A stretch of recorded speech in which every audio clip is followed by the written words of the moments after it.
Shalom, selamat pagi Bapak Ibu yang terkasih dalam Tuhan Yesus. Jemaat yang terkasih, mari kita bersekutu pada pagi hari ini untuk memasuki persekutuan doa pagi. Mari saya silakan ambil satu sejenak untuk memohon pimpinan dari Tuhan.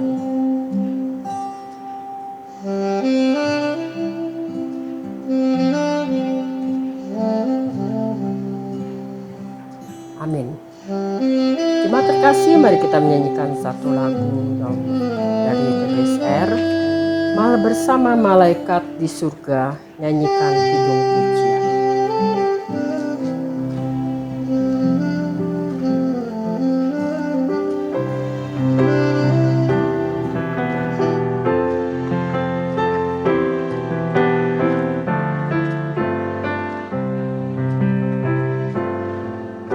Bersama malaikat di surga, nyanyikan kidung pujian,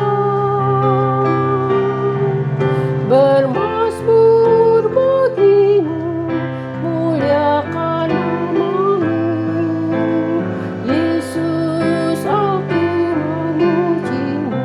Tanganku ku angkat padamu, tanganku ku angkat padamu, masuk dalam hadiratmu, rasakan kasihmu, ku jadi milikmu, Yesus, aku menyembahmu. Hosana,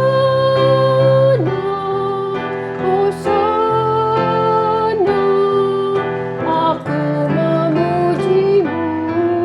Haleluya, haleluya, aku menyembahmu. Bapa di surga, kami ucap syukur dan terima kasih Kau sudah memberi kami kesempatan untuk kami berdoa di persekutuan doa pagi pada hari ini. Tuhan, Kau pimpin ibadah persekutuan doa pagi ini dari awal, pertengahan sampai selesai. Kau berkati ya Bapa, setiap kami, jemaat-jemaat-Mu pada pagi hari ini, untuk kita bersekutu dan kita juga mau menjadi pendoa-pendoa syafaat. Pakai kami ya Tuhan untuk memuji Engkau, berdoa untuk jemaat-jemaat kita, untuk teman-teman kita, sehingga namamu saja dipermuliakan. Kami serahkan persekutuan doa kami pada pagi hari ini, hanya di dalam nama Yesus kami berdoa, ucap syukur, haleluya, amin. Ya, kita menyanyikan pujian yang mengatakan makin dekat kepada Tuhan kepadamu. Karena kita tahu di dalam Kejadian 28 ayat 16 yang mengatakan penderitaan justru akan membuat seseorang kokoh, tegar saat dikala Tuhan ada dekat bersama kita. Kita nyanyikan pujian ini untuk memasuki doa-doa syafaat kita.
kita akan masuki doa-doa syafaat kita. Pertama-tama kita mengucap syukur atas kebaikan Tuhan yang kita alami hari lepas hari. Yang kedua, kita doakan untuk jemaat-jemaat yang lemah tubuh, khususnya kita terus mendoakan yang sudah usia lanjut. Walau dalam kelemahan, mereka bisa merasa di masa pandemi ini, biarlah kita selalu ingat akan Tuhan. Tuhan Yesus yang tidak pernah meninggalkan kita. Kita selalu bersandar karena Dia adalah gembala kita. Terakhir kita doakan untuk ibadah-ibadah online. Doakan untuk hamba-hamba Tuhan yang melayani firman Tuhan. Doakan untuk anak-anak Tuhan yang melayani dalam ibadah. Biarlah Tuhan boleh memberikan kesehatan. Mari kita bersatu dalam doa. Bapa di surga, kami ucap syukur dan terima kasih sekali lagi Tuhan atas kebaikan Tuhan. Kita berdoa Tuhan untuk hari ini di mana kita mau berdoa syafaat. Kami ucap syukur Tuhan, Kau sudah beri kami kesehatan, kekuatan, kelemahan tubuh kami Kau sudah kuatkan, Kau sudah pulihkan ya Bapa, sehingga kami boleh mengucap syukur padamu dalam doa-doa syafaat. Bapa, kami berdoa untuk jemaat-jemaat-Mu yang lemah tubuh, khususnya kita terus berdoa untuk yang sudah lanjut usia, di mana di dalam kelemahan di masa pandemi ini, biarlah kita memohon, kita boleh bersandar terus kepada Tuhan, karena Tuhan kami adalah Tuhan yang baik. Tolong ya Tuhan Yesus, pada jemaat-jemaat-Mu yang sudah lanjut usia, jangan Kau tinggalkan kami. Kau juga tolong anak-anak kami ya Tuhan. Kau juga tolong untuk anak-anak-Mu ya Tuhan, jemaat-jemaat-Mu yang lain, di mana dalam masa pemulihan Kau pulihkan kesehatan mereka. Di mana dalam masa sakit, dalam COVID, Tuhan tolong ya Tuhan Yesus. Kau mau pulihkan kesehatan mereka, Kau mau beri mereka kekuatan, Kau mau beri mereka iman yang teguh, sehingga kami semuanya boleh bersandar terus padamu ya Tuhan. Karena kami tahu Kau adalah gembala kami yang baik. Kau adalah gembala kami yang setia. Kau adalah gembala kami yang begitu mengerti akan kesusahan kami, karena Engkaulah Allah di atas segala raja, di atas segala raja. Terima kasih ya Tuhan, hanya dalam nama Yesus kami berdoa ucap syukur, haleluya, amin. Selanjutnya kami berdoa untuk ibadah-ibadah online di masa sekarang. Kami terus melakukan ibadah-ibadah secara online. Kami berdoa untuk hamba-hamba-Mu yang melayani firman Tuhan. Tolong ya Bapa, Kau berikan mereka hikmat Tuhan, untuk firman Tuhan yang disampaikan boleh menjadi kekuatan di kehidupan kami. Kau boleh firman Tuhan yang disampaikan boleh menjadi obat untuk kita semuanya iman Tuhan.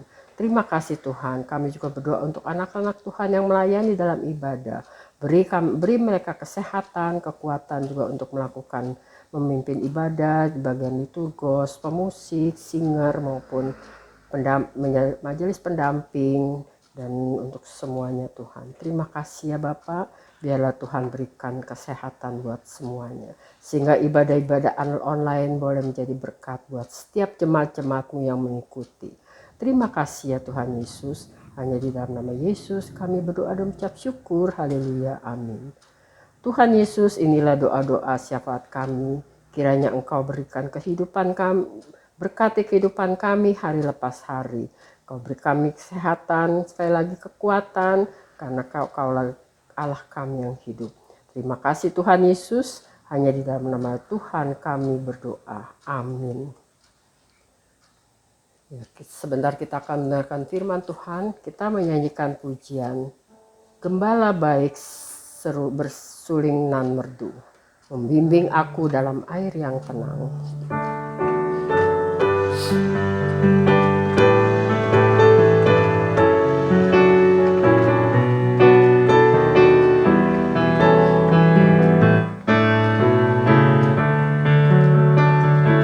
Gembala baik bersuling nan merdu, membimbing aku pada air tenang, dan membaringkan aku berteduh di padang rumput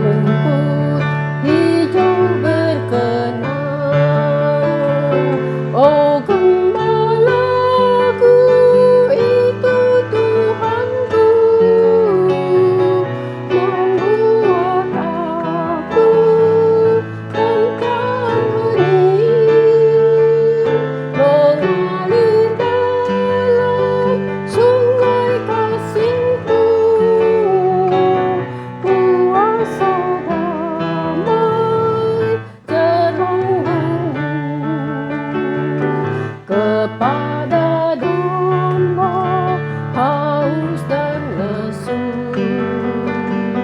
Gembala baik memberikan air segar ke dalam hati haus dan sendu. Diberinya air hidup yang besar. Oh gembalaku itu Tuhanku, membuat aku tentram hening, mengalir dalam sungai kasih-Ku, kuasa damai terang.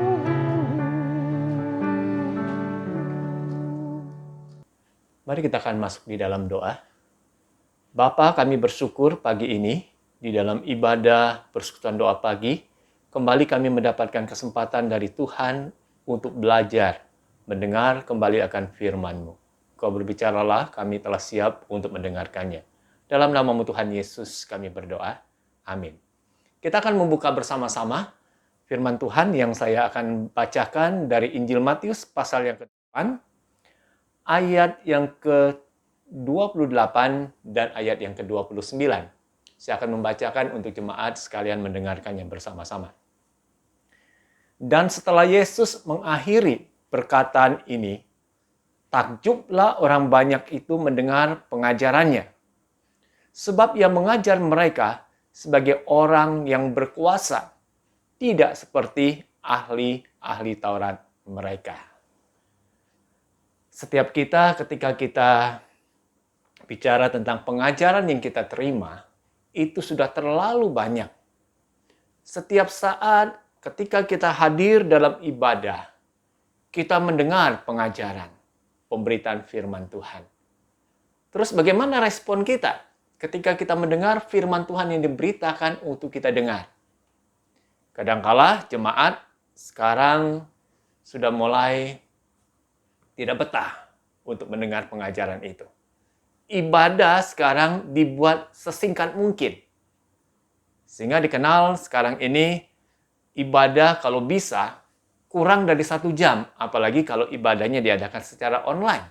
Kenapa? Karena banyak orang menganggap kalau ibadah terlalu lama, pengajaran terlalu banyak, khotbah terlalu panjang, jemaat akan bosan.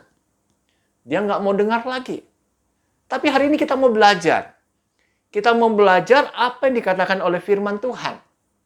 Ketika Tuhan Yesus sudah mengajarkan banyak pengajaran di dalam khotbah di bukit yang dicatat di dalam pasal 5, 6, dan 7.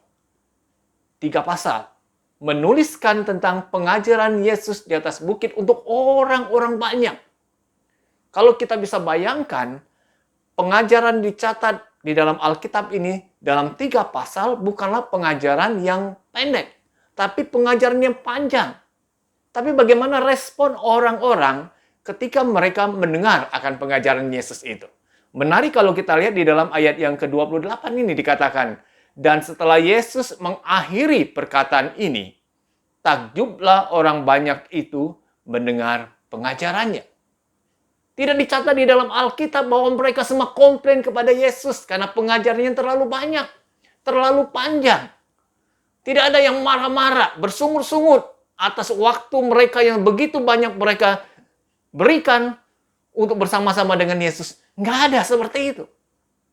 Tapi dikatakan ketika Yesus mengakhiri seluruh pengajarannya, bagaimana respon orang banyak itu atas pengajaran mereka dengar?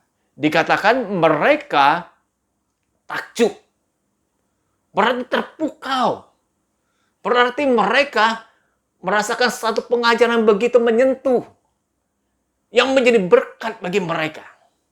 Luar biasa. Pertanyaan bagi kita. Apakah orang banyak ini hanya baru pertama kali mendengar pengajaran-pengajaran itu? Ternyata tidak. Di kalangan orang-orang Yahudi, itu sudah ada kelompok tokoh-tokoh agama yang memberikan pengajaran bagi mereka. Mereka ada yang kenal sebagai kelompok ahli-ahli Taurat. Orang-orang yang mendalami tentang Taurat itu. Mungkin selama bertahun-tahun mereka mendalami Taurat itu dan mereka mengajar orang banyak. Ada juga orang-orang Farisi. Ada juga tokoh imam-imam. Tetapi ketika kita membaca kisah ini, menarik. Dikatakan orang banyak itu takjub akan pengajaran Yesus. Alasannya kenapa mereka bisa takjub atas pengajaran Yesus itu? Diberikan penjelasan di dalam ayat 29. Dikatakan sebab ia, yaitu Yesus yang mengajar orang banyak itu, ia mengajar mereka sebagai orang yang berkuasa. Tidak seperti ahli-ahli Taurat mereka. Ini yang membedakan. Bahwa Yesus ketika dia mengajar orang-orang banyak itu, Yesus mengajar dengan penuh kuasa. Apa yang dikatakan itu memiliki sebuah kekuatan dahsyat, kuasa di sana, yang bisa mengubah orang yang mendengarkan pengajarannya. Yang bisa memberikan sebuah berkat besar buat orang-orang banyak itu. Beda dengan ahli Taurat. Mereka mengajar orang banyak, tapi apa mereka ajarkan tidak ada kuasa di sana. Ada penafsir katakan, ketika firman Tuhan berkata bahwa apa yang ajarkan sebagai orang yang berkuasa, karena Yesus ajarkan itu, dia lakukan. Yang bisa berdampak, yang bisa dirasakan dampaknya oleh orang-orang, banyak orang-orang di sekitarnya. Dan kalau kita baca apa yang dicatat lebih lanjut di dalam Alkitab, Yesus ketika dia mengajar orang banyak itu, dia melakukan dan mempraktekkan apa yang diajarkan. Dan itulah yang boleh mengubah, yang boleh memberkati akan orang-orang mendengar pengajarannya. Bagaimana dengan konteks hidup kita zaman sekarang ini? Ketika kita bicara tentang pengajaran firman, pengajaran dari Alkitab udah terlalu banyak. Sehingga seringkali ketika jemaat pun hadir dalam ibadah, mereka mendengar khotbah yang disampaikan, nggak sampai setengah jam, mereka bilang sudah bosan, sudah jenuh mendengar itu. Kenapa bisa terjadi seperti itu? Jangan-jangan orang yang menyampaikan firman itu tidak ada kuasa pada dirinya. Karena apa yang dia sampaikan, jangan hanya sebuah kata-kata yang indah, kata-kata yang dirangkai begitu menarik, mungkin juga kata-kata yang lucu, tetapi di dalam realita hidup praktek mereka, apa yang dikatakan, yang dikhotbahkan itu tidak dilakukan. Sehingga banyak kali kita dengar, suka orang mengatakan gini, dia cuma ngomong doang, tapi tidak melakukan apa yang dia katakan itu. Jadi hari ini boleh kita belajar bersama-sama, kita belajar dari kehidupan Yesus sendiri. Ketika Yesus menyampaikan pengajarannya, membuat takjub orang banyak. Karena mereka melihat sosok pribadi Yesus, sosok pribadi yang penuh dengan kuasa itu. Apa yang dia ajarkan, itu boleh mengubah, menyentuh kehidupan orang-orang mendengarkannya. Dan biarlah setiap kita mau belajar menjadi pribadi jemaat Tuhan yang mau juga mendengar akan apa yang firman Tuhan ajarkan bagi kita. Firman yang kita dengar bukan hanya sekedar kata-kata yang enak untuk kita dengar. Kata-kata yang bagi kita menyejukkan. Tapi biarlah ketika firman itu kita dengar, firman itu boleh menyentuh hati kita. Dan firman itu boleh mengubah kehidupan kita. Tuhan sudah memilih hamba-hambanya untuk boleh menjadi alat di tangan Tuhan, menyampaikan firman itu. Dan biarlah setiap kita yang mendapatkan anugerah kesempatan untuk bisa menyampaikan firman, untuk bicara tentang firman, apa yang kita bicarakan, apa yang kita sampaikan, itu hendaknya kita lakukan. Sehingga itu bisa dirasakan dampaknya buat orang-orang di sekitar kita. Bukan hanya sekedar kita berbicara, menyampaikan dengan kata-kata yang indah, bahasa-bahasa yang tinggi, tapi bagi orang mendengarkan itu, tidak membawa dampak apa-apa.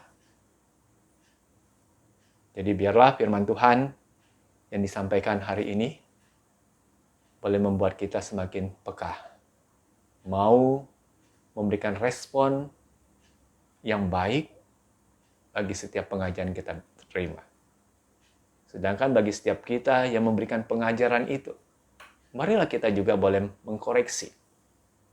Apakah yang kita ajarkan kepada umat, kepada jemaat, itu kita lakukan dalam hidup kita. Sehingga itu boleh berdampak besar, kehidupan jemaat diubah, dan mereka haus untuk terus mau mendengar. Karena apa? Karena hidup mereka bisa mengalami sebuah pembaharuan. Hidup mereka bisa diubah oleh setiap pengajaran itu. Karena firman Tuhan yang disampaikan, firman yang penuh dengan kuasa. Firman yang hidup.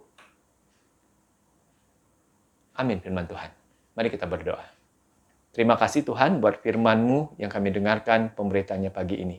Biarlah setiap kami pun boleh peka untuk mau dengar-dengaran akan setiap pengajaran yang kami dengar.